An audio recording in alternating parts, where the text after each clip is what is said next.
Welcome to the Strategic Travel Entrepreneur. My name is Rita Perez. Hello. I've been a travel advisor for over 10 years and am navigating this winding road of entrepreneurship with you. I created this podcast because I wanted to share all the things I've learned from leaders both in and out of our industry that I really wish I would have known way back then. But alas, the important thing is I'm aware of them now, and I want you to be too. Ready for this week's show? Let's jump in. All right. Hello, everyone. Welcome back to the podcast. I am super psyched to have you today because our guest, I just met her literally 2 days ago. Welcome, Amy, to the show. Thank you. Yeah, it was serendipity, right? Sometimes you just hit it off with people you meet and it just clicks. Exactly. That's so much. And I know what your specialty is in entrepreneurship is so needed. And it's kind of like a puzzle to people. People don't really understand it. So before we start digging in deeper, who are you and what is your company about?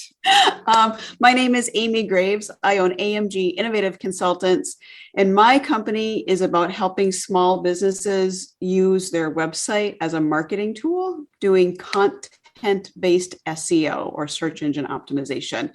And to do that, we use Google Analytics to measure and use data to get you the right people to your website. Mm-hmm. Yeah. Well, that answered the first question. What is SEO? Search engine optimization. So what does that mean exactly when you're thinking about search engine optimization? So if you think about how you go to Google or your search engines and you're like trying to find an answer to a question. So you put in a phrase or you put in an actual question into the search box. Mm-hmm. Search engine optimization is for businesses who have a problem that they're trying to solve for a client and they want to connect with that organic client user who doesn't know they exist. Okay. So if people wanted more information on Google Analytics, but they didn't want to get it from Google because, Googlese is not fun to try and interpret. They're looking for someone who can speak their language. You would put in, Google Analytics, and hopefully my company would pop up as a company that you should look into. Yes. Yes, for sure. Now, I guess that kind of goes into like the next thought that I had, because I know why people should care, but especially in marketing efforts, why should entrepreneurs care if they're found on Google or not?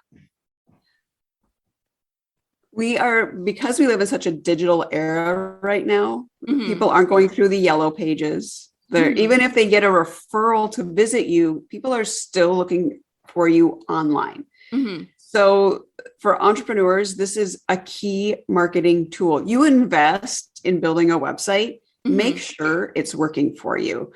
And if you're not bringing in your ideal client, you're wasting your time and space on the digital world. Amen. Mic drop right there. I'm like, right? Wow. That is huge because I feel so many people get hung up on, and I like to call myself the anti-social media person, even though I love being on social media, but I think it's force fed down a lot of people. And there are a lot of other methods that don't take as much effort per se. And I would say SEO, once you have the foundations down, it should be working for you if it's been done correctly and if you're updating it. Is that correct? Yep. Once you understand the basics, which is what I do, is I come in and lay that foundation for people. So once you got the foundation laid and you understand what you're doing and you're matching it up with a way to measure your SEO, because you're not doing SEO if you can't measure your data. But it'll be smooth sailing. Mm-hmm. Now, when we're saying that Google is kind of like combing all the interwebs, looking for things that match somebody's search, when you're looking at the website, what is it looking for on somebody's website to kind of like pull the search options that appear on Google? Yep. So it's they send these digital bots or crawlers or spiders across websites, and they're looking for words. What are your phrasing? How are you saying things? And what the current process is Google is trying to match the phrasing on your website to the phrase or words people are putting in the search box. Mm-hmm. And then if those come as a match and you hit other criteria, Google will direct organic traffic to you, new users who never knew you existed before. Okay. So that you want to think of Google, and this is probably going to make me sound really old, but like your library's card catalog. For those of for people who are old enough to remember, you would go to a library, pull out a drawer and sort through cards. Yep. That's what Google's doing. It's sorting through cards to match the right website to the right person. And how like, does Google have certain targets that it knows, like, okay, I've searched for European cruise, it pops up like that. How does it know it's giving the right search result, or does it know? And that's what makes Google fun, right? Because you hear about people having Google foo, and it's like they got it right on and they can find what they want within that first search. And other people, it doesn't work that way. Google is not AI yet. So It can't just figure out what someone is trying to say and match them up. That has to be almost a perfect match in key phrasing. Okay. So it's not perfect. Well, shucks. Right? Yeah. And that's where the key is coming in of your ideal client language. Think about the client you want to work with and like to work with, and how they phrased their problem when you met them. Oh, that's the key. You want to use their language on your website, not your language, because your ideal client isn't looking based on how you phrase it. They're looking for how they phrase it. Wow. Yeah. So when you hear about people, like, this is what I do is user focused. It's all about that end user. How do they? So a great example is I have a client in health and wellness, and she helps people. She's a coach. She helps people find a better diet to help overcome chronic conditions and things like that. And she didn't realize that natural approach in any form was a huge key phrase in her industry. So we put natural approach all over, because it is. She doesn't focus on medications. It's all about how do you naturally overcome or control diabetes and different forms of things like that. And we jumped up her engagement session time to over a full minute.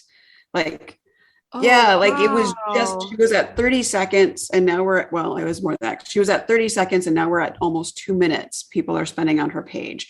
So just using those key phrases, you're getting the right people to your website. She's getting calls now from people who she's never met. They've never attended her classes, and they want to sign up for private coaching, which is perfect. That's what I do. That's why. Amazing. Yeah. That's amazing. And that, because I'm going through a rebrand process, and I used a copywriter, and she was taking direct words from an interview I did with one of my clients. And something I would have never picked up, a word like community, which I would have never picked up. And I was like, oh my gosh. And it's riddled all over the new copy that's going to be going up on my website. Right. Yeah. And that's what it is. And I am really impressed with that copywriter. I might need her name. Yes, I'll shoot her her information afterwards. Typically, when I work with clients that have worked with copywriters, it's copywriters just like literally threw something together and they didn't consider the end user. They just used whatever the client was telling them, which doesn't help. So you spent all this money on copywriting, and I come in and say, well, none of it really works to bring in traffic. So I have to rewrite your website. Wow. And people get a little sensitive about that. But because it's a big investment, especially if they've worked with a copywriter. So I'll go ahead and I'll plug her, because she's a travel industry copywriter. Her name is Emily Matris. And I've had her on the podcast before with Bon Vivant Copy. So if you need new copy, definitely head over to Emily Matris. She did a great job with my new copy. And that's kind of like the benefit of using the copywriters. But kind of going back, you were saying that you were able to increase the time that somebody engaged on the website. So why is that significant, the amount of time somebody is spending on a website? Reality is the more time a user is on your website and using it, the more likely they are to do business with you. Okay. So if someone comes to your website, they spend 9 seconds, do you think they're going to do business with you? Nope. They just saw my picture and left. Right? We were talking about social media a little bit earlier, and what people don't understand is human behavior when they're out shopping and doing whatever they need. So your website is like the introduction to who you are and who your company is.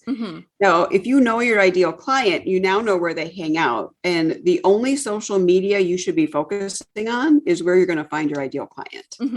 So if you're focusing on like grandma and grandpa age, be on Facebook. Right. That's where they're at, right? Exactly. Whatever language you're using on your website, you're going to use on your Facebook page. And here's why. When people come to your website, they just learned about you. They're not going to sign up that minute. So as long as they're spending between I would say 1.5 minutes to 5 minutes on your website, they're learning about you. But now they want to get to know you. They don't want to do business with just anybody. So now they're going to start following you on Facebook.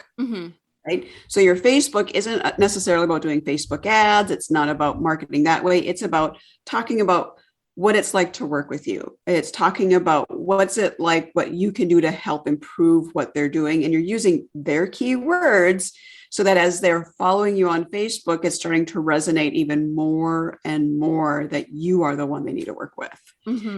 So it's, no, I love that, because that is like totally, I feel, the definition of organic reach. Somebody just organically went to Google, searched in the problem that they're having, found your website, and then they went, because what is it? They say somebody needs 7 touch points with your company before making a decision. Yep. And you need to put out the same type of message 100 times before it hits one person once. Whoa. Yeah. See, and that's what I recently started doing with the different social medias, that I talk about certain things over and over and over again. Cause I think of what is it? Like even the baby back commercial. Right. You know where those are from, right? We've all heard the commercial. And it's funny because as soon as you get so tired of repeating your message, that's finally when it's clicking with your audience. Yes. Yes. And I feel like a lot of us think that if we keep repeating ourselves that we're going to be annoying to somebody. Yeah. But I just don't find that, especially with the people that I follow. It's kind of like, oh yeah, so-and-so did say this.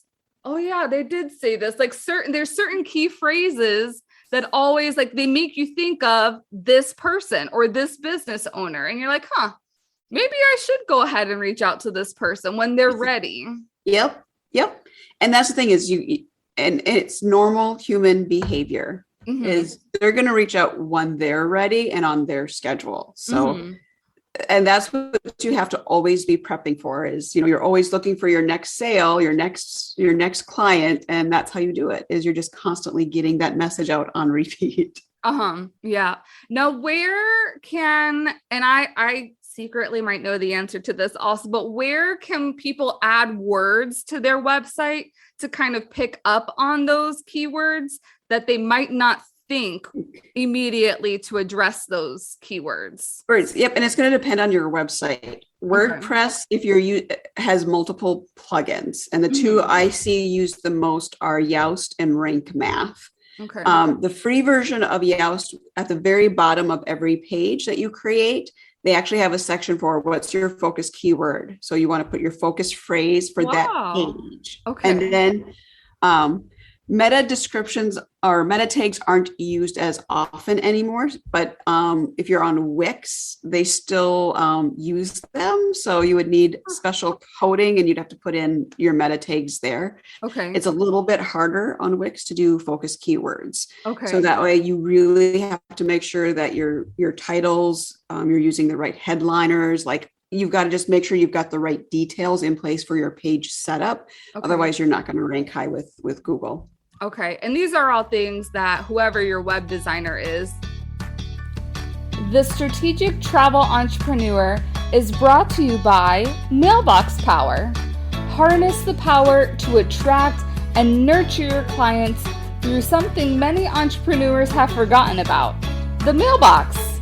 Create beautiful custom campaigns and automate annual mailings for birthdays and holidays. And with a pro account, get access to mailboxes not currently on your mailing list that are just waiting for the travel service you offer. Visit my Mailbox Power affiliate link in the show notes to get started today and support this podcast. They should know if they're on top of the game. Yeah. Yep. Like, the headline types are like, they're called H1 through H6. Yeah. And you only use one H1 per web page, right? And then H2 through 6 is how you break down the sections of your website after that. So if you have a H2 and then you can multiple sections. Yeah, it's the stuff I work on, which is now too down deep. It is. Most it people, is going down the hole. The bottomless pit of things I need to research, which is why you hire people who are in these expert positions. Right. So if you use Squarespace, they actually have a section in the settings where you can add multiple keywords to every page. So there's no limit. So yeah. Just to throw one more in there. Yeah, no, thinking about that too. I've heard that Squarespace and Showit are kind of like tops in SEO game. Is that similar to what you know, like from the industry? I'm not so sure about Showit. I would say it's more WordPress and it's and Squarespace. Okay. So if you want to think about the top three that most people use, is either WordPress, Wix, and now Squarespace. Squarespace is if WordPress and Wix had a baby, and that was what they created with Squarespace. Wow. That's kind of how the two overlap. Okay. Wix ranks probably the lowest, and it's the hardest to get SEO and organic traffic going. Okay. I'm currently hosted with Wix, and I'm moving away from that to a different platform. Me too. Okay. My CRM actually hosts a website. So I'm switching everything to my CRM so that I can dump Wix and just do.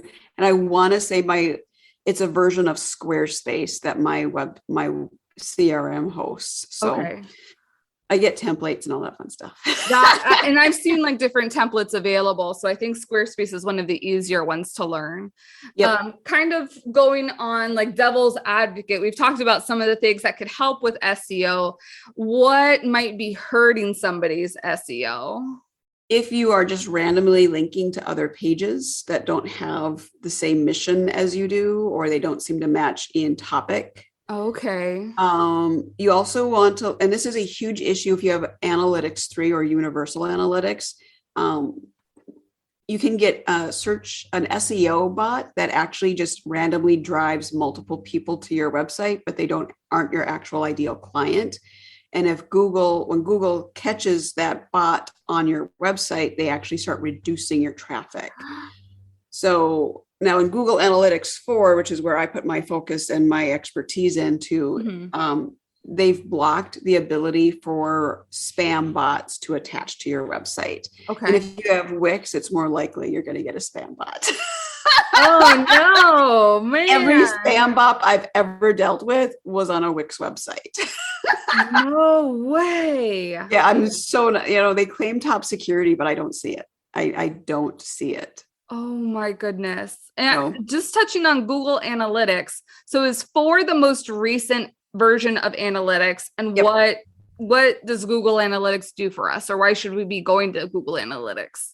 So Google Analytics is how you measure your search engine optimization. Are you bringing in enough organic traffic to keep generating new clientele? Even if you're a referral, are you still generating enough traffic that people are staying on your website, and you can see where your issues are? So there's Google Analytics does a whole lot for you that most people don't realize. The Google Analytics 4 really came about because of all the privacy issues and data stealing that was happening amongst corporations, and Google being one of them. So if you use Universal Analytics, eventually everyone is going to be pushed on to Google Analytics 4. Okay. Just because there's so many ways that Google is collecting data off of cookies that it's not, I go as far as to say it's not 100% legal.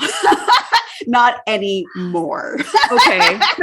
And if you are using Analytics 3, please go into your settings and turn off the ability for Google to collect IP addresses from your website. One of the big things with Google Analytics 3 is if you didn't click that button, it could collect the IP address off of every cookie attached to your website. So please turn that off if you still are using Analytics 3. And most people are. Analytics 4 launched October 2020. Okay. So Squarespace isn't set up to accept Analytics 4 yet. You need an Analytics 3 account to connect that tag to Analytics 4 to get data from Squarespace. That's my one issue with Squarespace is they're not up to date yet on analytics. WordPress, you need a special plugin, but yeah, it's Analytics 4 is the way to go. It's also better data. Okay. If you're using Analytics 3, you're measuring session duration and you're measuring bounce rate. The problem with those data sources, and might be more information people want, but if you think about how you use the search engine and you click on something and you open up that tab and you're like, that's not where I want to be. So you open another tab. So that means someone can have a tab open for your website and not be interacting with your website, and you're going to get time for that website. Really? So when I had a client move to get Google Analytics 4, he had like a 5 to 6 minute session duration rate on Analytics 3. It was 10 seconds on Analytics 4, because Analytics 4, you have to actively be using the website to get credit for engagement. So if you have like a 1 to 2 minute engagement rate, that means someone literally scrolled and clicked their way through your website in 2 minutes. That is so much more important than session duration, where, well, maybe they stayed. We don't really know, but I got 15 minutes of time for them just having a conversation, which doesn't know good. I that hadn't even like come up, like that thought had never occurred to me. And I have like, I don't know, 25 tabs open at all times, right? And not thinking that would even like skew with their analytics. Yep. And it's because it's the free version. If you are a corporate or a larger company and you can afford to do Google Analytics 360, it's called BigQuery, you have a lot more ability to refine your data so you don't run into these issues. But because it's free, Google doesn't care. Okay. I guess that's fair. Yeah. And just so you guys know, I promote Google because 93% of the world uses the Google search engine. Right. So you need to be where the people are. It doesn't mean that I completely are 100% on board with them. Right. Yeah. So I will never be a Google partner because I can't drink the Kool-Aid. Well, and that's I think, as far as marketing too, I mean, that's what they say is you have to be where your people are. So even if you like XYZ, are your people really hanging out there? Yep. I like Instagram. It doesn't mean my people are on Instagram. Yes. Yeah. Because I have 2 target audiences, and one of them hangs out on Instagram and the other is on LinkedIn. So it's kind of like those are where my efforts need to be at. Yep, exactly. And yeah, I'm a big proponent of only use what you can handle. And you should be adding Google My Business profile into that, because that's like the key for search engine optimization. Is that gives Google all those keywords of what you do so they can catalog you better. Okay. So this is so fascinating. And of course, I want to learn more. I know that you have something coming up. So please share with us what your workshop is. So starting October 5th, I have 2 I have my master class in Google Analytics series starting. October 5th is the Create and Connect a Google Analytics 4 account, and we connect it to your website in class. And we talk about privacy policies. I give you a link to create an automatic privacy policy to post on your website. Like when you leave, privacy policy is up, connection is done, and now you're just waiting for data to collect. Mm-hmm. The second half of that class is 6 weeks later on November 16th. And why I wait that long is I want you to have actual data from your website. And then I will work with every participant to develop a strategy on where you need to, your first step to improve your website. And I'll walk you through what to look at in every section. And then we'll walk through how often you need to be on Google Analytics. And if you are already using Google Analytics, my recommendation is schedule 10 minutes once a month. First thing you do, look at your snapshot. And then the second part is you're going to look at either if you're on Analytics 3, your behavior flow, or look at path exploration if you're on Analytics 4. And that just walks you through how people used your website. Mm-hmm. So if 100 people came to your website, 50 of them started on your homepage and only 10 people moved forward, you might want to work on your homepage. Yeah. And those are the tips and tricks I help you with so that when we're done, you can still move forward. Okay. And then when that's all done, if you're like, you still want someone to help you maintain, you will get the offer of what a client gets, which is once a month check-in, and we'll go over your numbers and see what your next step of your strategy would be. So that by the end of the year, if you do this for 12 months, you would have 12 steps accomplished and your website improved by that much more. Awesome. I'm going to make sure to add that link to the show notes so that they can go ahead. If you are interested in registering, hit that button and then just file away, because I know, even though I have like a basic understanding of SEO, I feel like working with an expert on this is going to be so super helpful for whoever you are, especially if you're trying to make things a lot easier in your marketing efforts for this next phase of a year that we're coming up on now. Yeah. And I got it, and everything I do, everything I tell people I do for myself. And I opened March 2nd, 2020. Okay. 12 days later, California shut down for the COVID. Yeah. And I'm booked for the year. Like the earliest.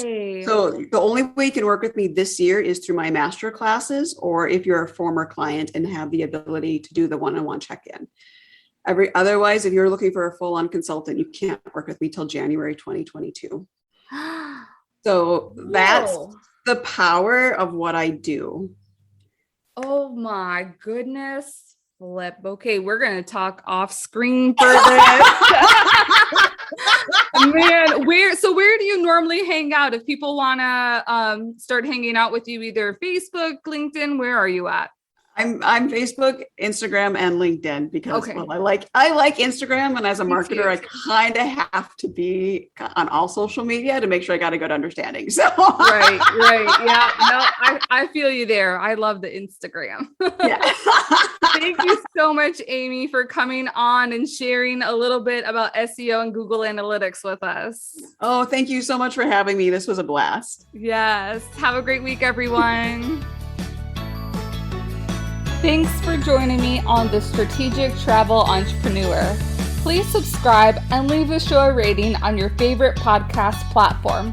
Oh, and don't forget to take a look at the show notes for important information and links. See you next week.